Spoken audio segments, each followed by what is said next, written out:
des infractions de commission, le procureur se rabat sur des déclarations et des rumeurs.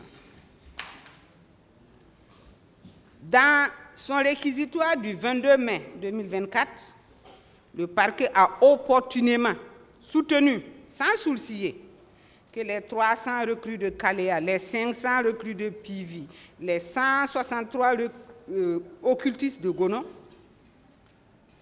font partie des auteurs des massacres perpétrés le 28 septembre 2009 au stade de Conakry. Mais, Monsieur le Président, Messieurs les assesseurs, honorables membres du parquet, où sont les recrues de Caléa? Où est-ce qu'ils sont? J'ai tellement envie de les connaître et d'en voir un que je suis obligé de vous interpeller. Où sont-ils? Pourquoi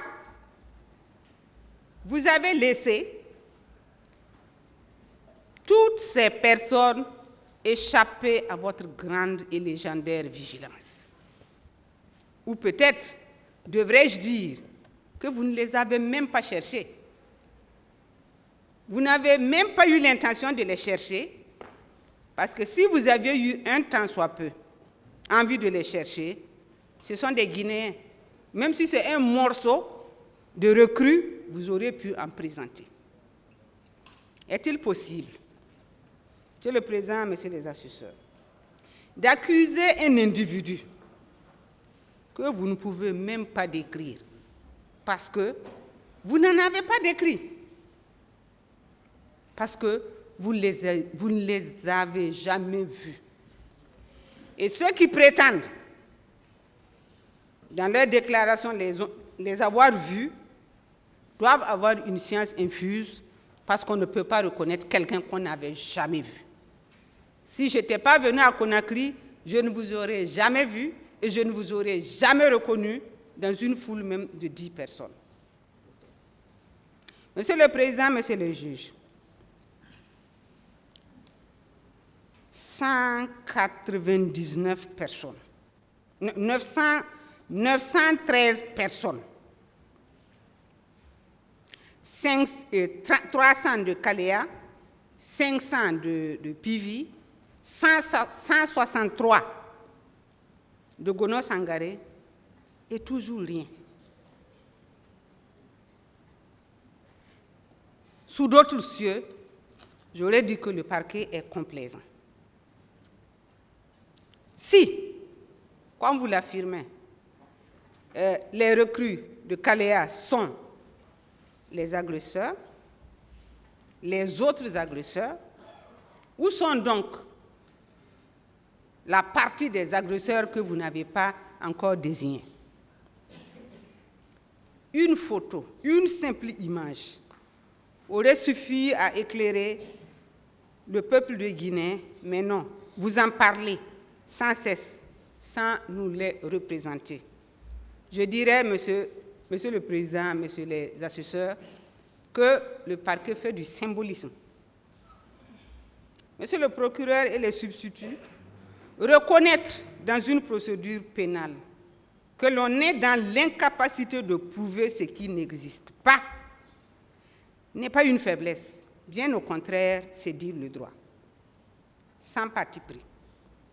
Admettre que vos accusations sont cousues de fil blanc et ne tiennent pas devant un raisonnement logique est une posture honorable, car la loi commande d'agir dans l'intérêt bien compris de la société que vous défendez, et non pas parce qu'il y a parmi les accusés une personne dénommée Moussa Dadis Camara, qui a eu le tort d'être président en 2009.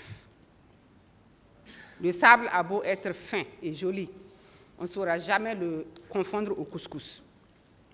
Monsieur le Président, Messieurs les assesseurs, je me suis laissé dire que c'est au cours du procès que le parquet a commencé à chercher les preuves des infractions, notamment en adressant des correspondances à des institutions afin de les verser au débat. Avec tout le respect que je dois à votre parquet, ceci me semble non seulement déloyal, mais encore bien curieux, parce que je suis fondée à dire que vous avez déclenché des poursuites sans preuve, ce qui est caractéristique d'un abus de position et rend suspect les preuves collectées. De toute évidence, les preuves opposées au capitaine Dadis Camara se résument à 3 choses.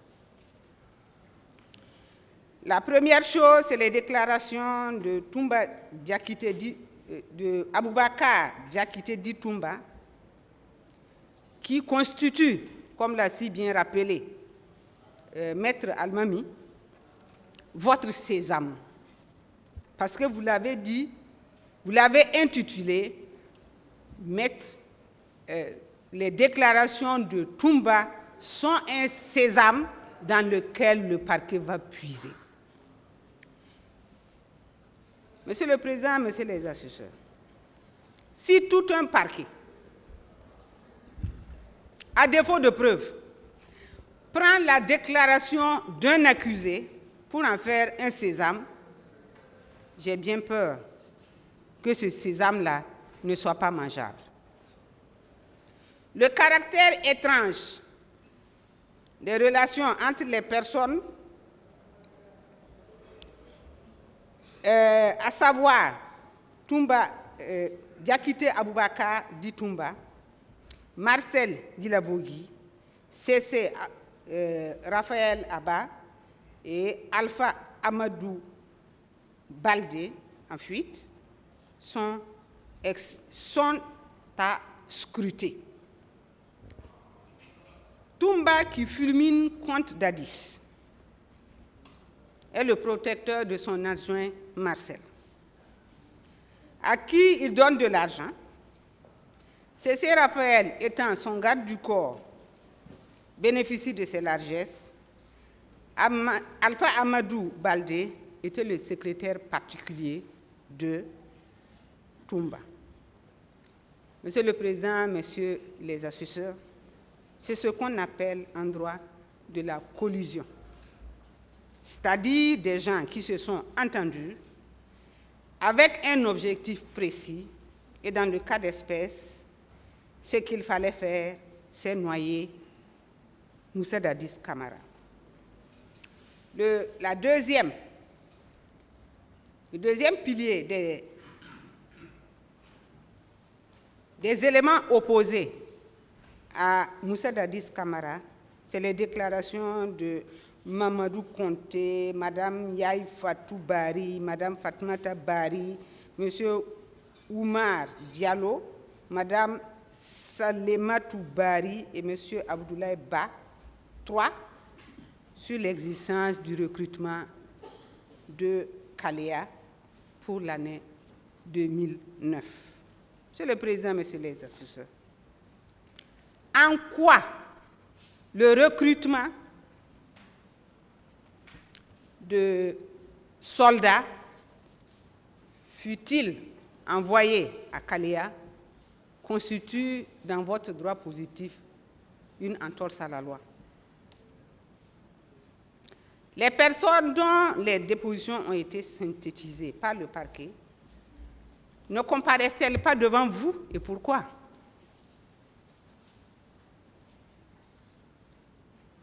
Ces personnes n'ont-elles pas fait devant votre juridiction montre d'une haine sans commune mesure envers le capitaine Moussa Dadis Camara parce qu'il ne leur a pas donné indûment les grands postes de l'armée, de l'argent, des véhicules pour les uns et pour Aboubakar Sidiki Diakité d'avoir à son détriment laissé s'établir une garde parallèle.